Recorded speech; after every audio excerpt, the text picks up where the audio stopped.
आप देख रहे हैं इंडिया 29 स्टेट्स न्यूज। बढ़ते हैं न्यूज की तरफ। ప్రభుత్వంలో నేడు తెలంగాణ రాష్ట్రాన్ని పరిపాలిస్తున్న కాంగ్రెస్ ప్రభుత్వం ఏదైతే ఉందో అది ఎన్నికల కంటే ముందు 6 గ్యారంటీలతో ప్రజల్లోకి చైతన్యం చేయడం జరిగింది. ఆగా ఫ్రీ బస్ అనేది కూడా ఒకటి ఉంది. కాబట్టి ఏదైతే ఫ్రీ బస్సులు అమల్లోకి వచ్చినప్పటి నుంచి పేద విద్యార్థులకు కావచ్చు, గవర్నమెంట్ లో చదివే విద్యార్థులకు కావచ్చు, ప్రైవేట్ పిల్లలకు కావచ్చు, ఎవరికైనా సరే సరైన సమయానికి బస్సులు రాక కాలేజీలో ఒక్కొక్క క్లాస్ మిస్ అయితే ఒక్క ఫస్ట్ పీరియడ్ అనేది మిస్ కావడం జరుగుతుంది. కాబట్టి ఇలా మిస్ అవ్వడం వల్ల వాళ్ళు నెక్స్ట్ క్లాస్ లో ఎంట్రీ అయిన తర్వాత ఫస్ట్ క్లాస్ లో ఏదైతే ఉందో అది అర్థం కాకుండా ఎంతో మంది విద్యార్థులు ఇలా గవర్నమెంట్ లో చదువుతున్న విద్యార్థులు అనేక ఇబ్బందులకు గురవుతారు. కాబట్టి రాష్ట్ర ప్రభుత్వం ఏదైతే ఉందో ఊర్లలో పంపించే బస్సులు బంద్ చేసి మన హైదరాబాద్ కావచ్చు, మాబ్నర్ సైడ్ కావచ్చు, ఇక్కడ సైడ్ వేసి ఊర్లలో పల్లెటూర్లకు కావచ్చు, చిన్న చిన్న గ్రామాలకు కావచ్చు, ఆ గ్రామాలకు బస్సులు పంపకుండా నేడు పిల్లలని 10-10:30 అవుతున్నా కూడా అదే బస్ స్టాండ్ లో నిల్చోవడం జరుగుతుంది. కాబట్టి ఈ రాష్ట్ర ప్రభుత్వం ఏదైతే రేవంత్ రెడ్డి గారు ఉన్నారో రేవంత్ రెడ్డి గారికి ఒకటే విజ్ఞప్తి చేస్తా ఉన్నాము.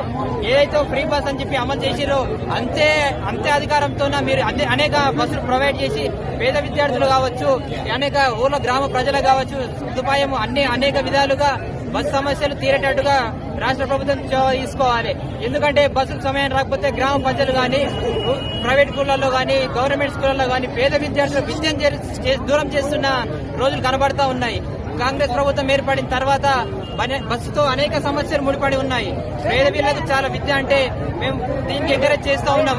ఫ్రీ బస్సులు పెట్టిరు, దానికి మేము కాదని అంటలేం. కానీ అనేక బస్సులు ప్రొవైడ్ చేసి విద్యార్థుల సమస్యలు ఏవైతున్నాయో విద్యార్థులకు ఇబ్బంది కాకుండా ఉండాలి. అలాగే ఫ్రీ బస్సులు పెట్టిన తర్వాత కండక్టర్లు కావచ్చు, డ్రైవర్లు కావచ్చు, పిల్లల పట్ల దురుసుగా మాట్లాడడం గాని, ఆధార్ కార్డు లేకపోతే తిట్టడం గాని, వాళ్ళతో విచ్చలవిడిగా ప్రవర్తిస్తా ఉన్నారు. బస్సులలో సీటింగ్ కెపాసిటీ 60 నుంచి 70 వరకు ఉంటే ఒక్క బస్సులో 2 బస్సులు అడ్డే మంది అంతగా ఎక్కించి అనేక ప్రజలకి యాక్సిడెంట్లు చూసుకుంటాం. రోజు express bypass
India 29 States News. Please support my channel, like, share and subscribe my channel.